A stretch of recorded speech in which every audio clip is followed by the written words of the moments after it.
নমস্কার, আশা করি সকলে খুব ভালো আছেন। বন্ধুরা, আমার গ্রামীণ হোমিওপ্যাথির পক্ষ থেকে আপনাদের আবারও স্বাগত। আপনারা সকলেই জানেন যে আমার এই চ্যানেলের মাধ্যমে আমি বিভিন্ন প্রকার রোগ ও তার হোমিও ওষুধ সম্বন্ধে ভিডিও আপলোড করে থাকি।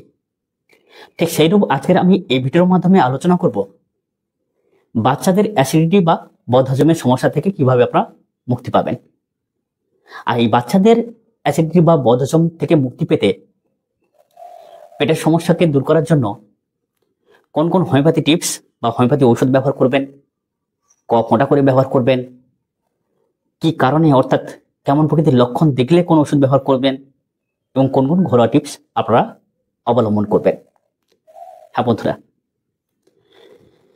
এই বাচ্চাদের পেটের সমস্যা কেন হয় সেটা কিন্তু আমরা জানি, অনেকেই জানেন। অনেকের পেটে মাতৃদুগ্ধ সহ্য হয় না, যারা সবে নবাগত শিশু, সবেমাত্র জন্ম নিয়েছে, তারা মাতৃস্তনদুগ্ধ সেবন করার সঙ্গে সঙ্গে বা পান করার সঙ্গে সঙ্গে দেখবেন বমি করে ফেলে। একজনের এমন হয় যে যতবার তার মাতৃদুগ্ধ বা স্তনপান করে ততবার সে বমি করে। তার একটা হোমিওপ্যাথি ওষুধ আছে, কারণ সে দুধটাকে হজম করতে পারে না। তার মানে এই নয় যে সে মাতৃদুগ্ধ সেবন করা বন্ধ করে দেবে। গত কয়েকদিন আগে আমি এরকম একটা ভিডিও করেছি যে দুধটা পৃথিবীর সব থেকে শ্রেষ্ঠ সুষম খাদ্য, যার মাধ্যমে একটা সন্তান জন্ম নেওয়ার পরে আস্তে আস্তে শক্তি সঞ্চয় করে বড় হয়ে ওঠে। তাহলে দুধটাকে কিন্তু বর্জন করলে হবে না, ছেড়ে দিলে হবে না।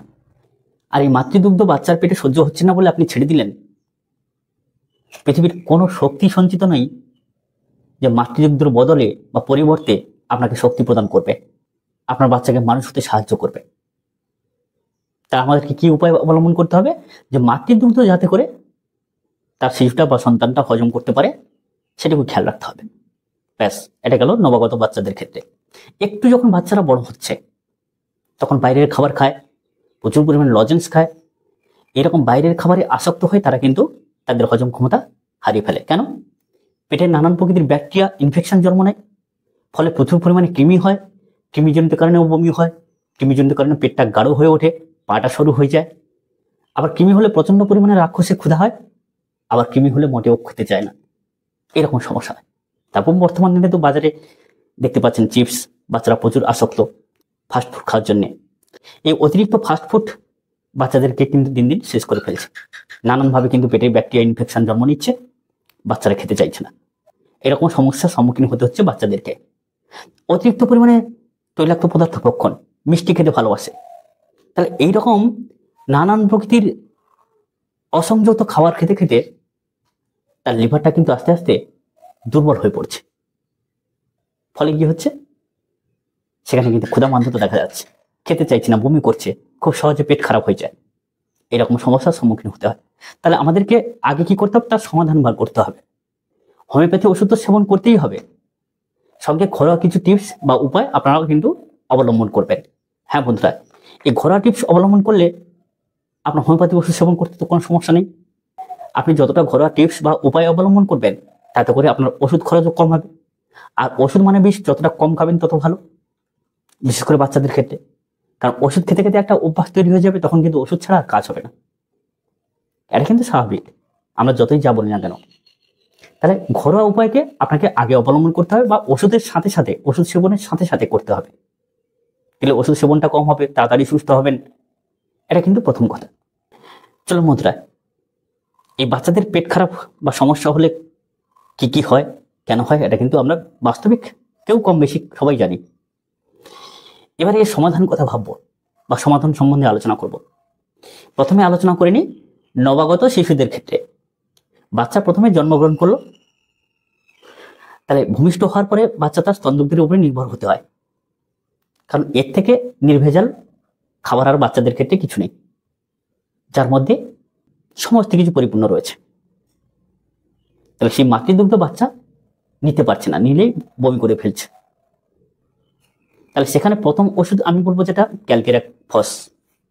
এই ক্যালকেরা ফস কিন্তু দারুণভাবে বাচ্চার হজম ক্ষমতা বৃদ্ধি করে। আপনারা জানেন, যারা বায়োকেমিক চিকিৎসা করেন, যাদের পেটে কোনোরূপ কোনো খাবার সহ্য হয় না, সেই খাবারকে হজম করতে পারে বা লিভারকে সতেজ করতে পারে কিন্তু ক্যালকেরা ফস।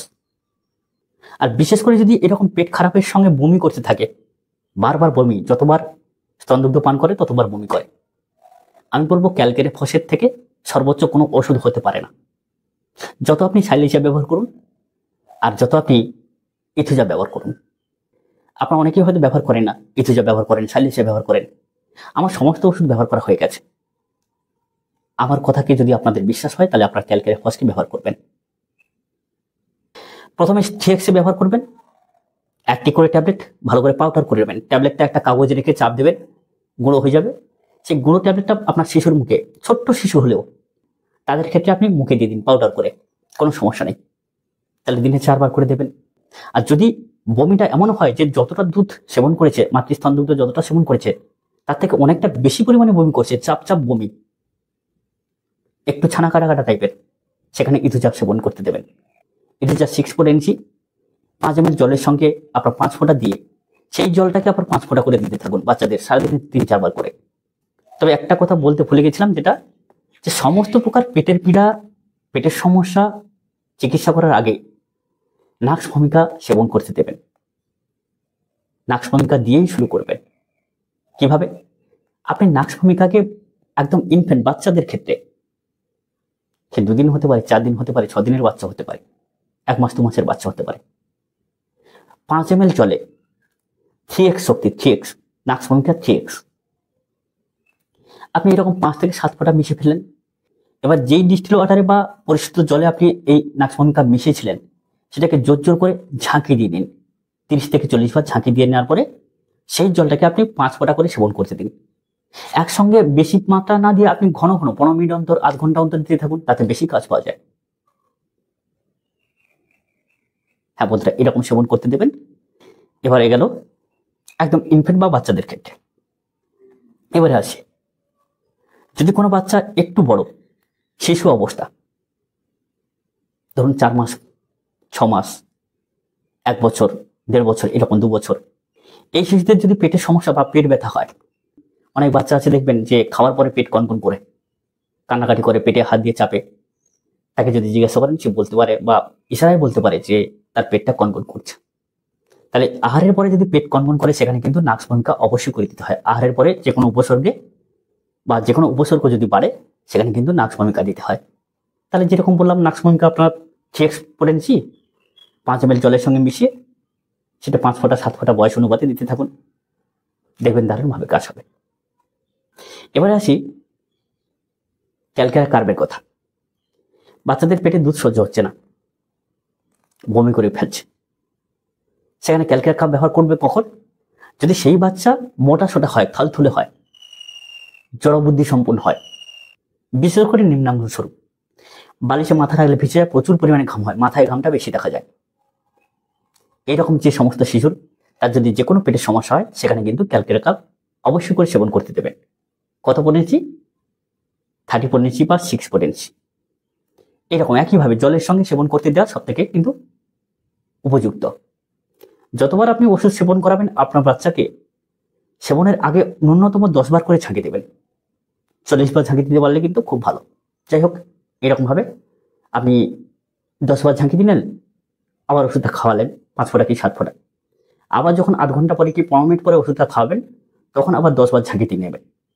এরকম করে ঝাঁকি দিয়ে নেওয়ার পরে ওষুধটা খাওয়াতে দেবেন। যাই হোক, এবারে আসি ন্যাট্রমফসের কথা। যদি আপনার বাচ্চা টক গন্ধযুক্ত বমি করে, টক গন্ধযুক্ত পায়খানা করে, তাহলে সেখানে কিন্তু ন্যাট্রমফস 3x দেবেন। দেখবেন টক গন্ধযুক্ত পায়খানা হলে দারুণভাবে কাজ করবে, অ্যাসিডিটির কারণে এটা হয়, আর তখন কিন্তু এই ন্যাট্রমফসে কিন্তু সুস্থ হবে। এবারে ধরুন যে আপনার বাচ্চা পায়খানা করছে, কৃমি আছে তাতে প্রচুর পরিমাণে সূক্ষ্ম সূক্ষ্ম ক্ষুদ্র কৃমি, এই যে ছোট্ট ছোট্ট সূক্ষ্ম সূক্ষ্ম কৃমি, আপনি সেখানে কি ওষুধ দেবেন? ন্যাট্রমফস 6x বাইকেমিক ট্যাবলেট আর ক্যালিমো 6x বাইকেমিক ট্যাবলেট।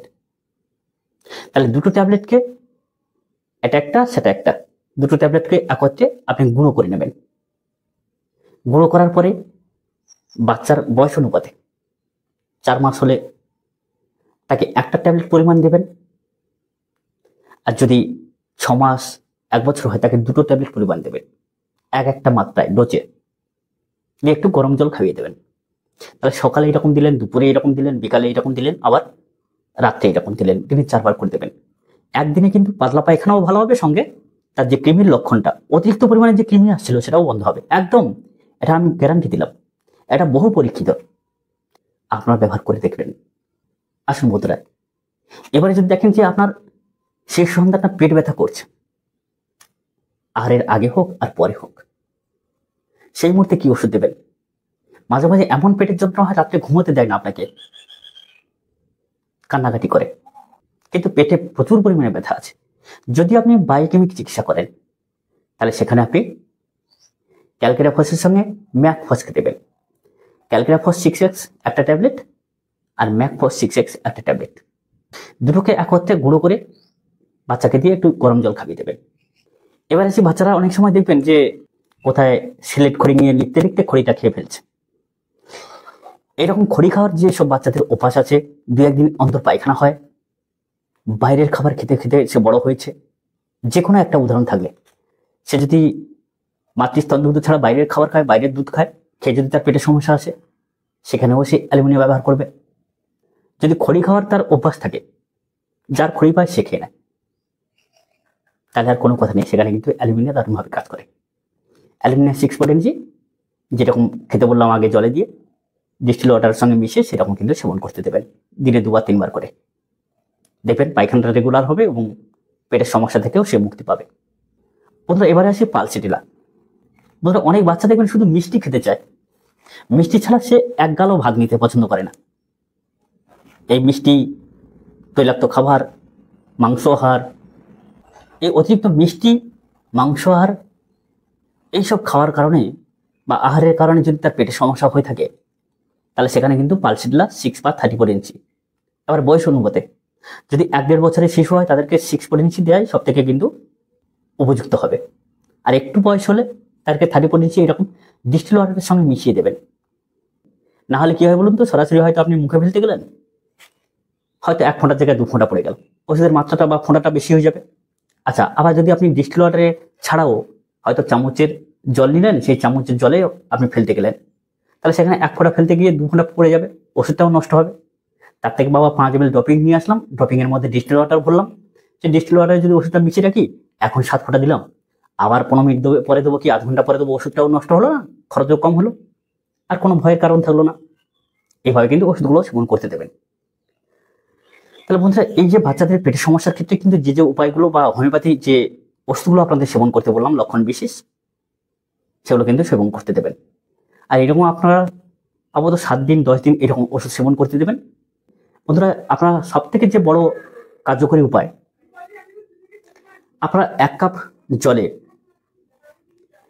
1 চামচ জিরাকে, ওই যে জিরা আমরা রান্নাবান্নায় ব্যবহার করি, সুগন্ধির জন্য বা টেস্টফুল করার জন্য রান্নাবান্নাকে ব্যবহার করি যেগুলো, সেই 1 চামচ জিরাকে আপনি ভালো করে ধুয়ে নিলেন আলাদাভাবে, দিয়ে 1 কাপ জলে 1 চামচ জিরা ফেলে ভালো করে আপনি গরম করুন।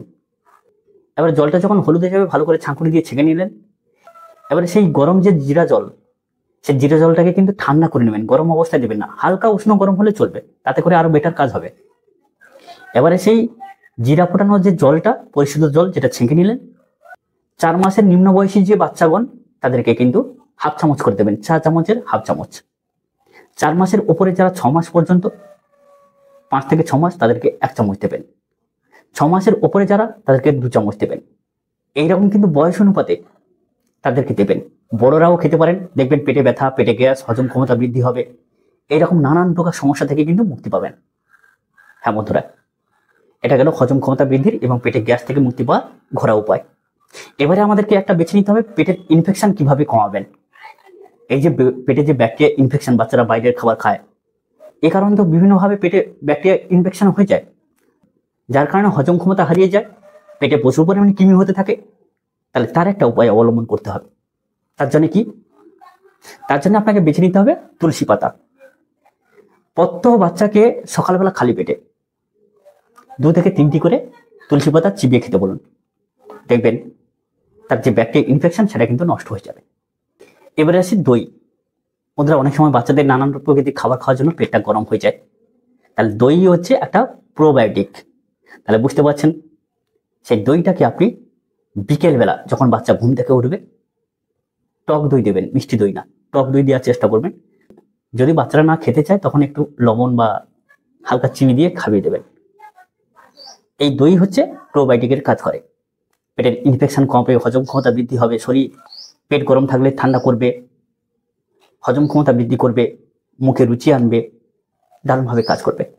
তাহলে এই 3টে উপায় বললাম, আরও অনেক উপায় আছে, পরবর্তীকালে এ সম্বন্ধে আলোচনা করব।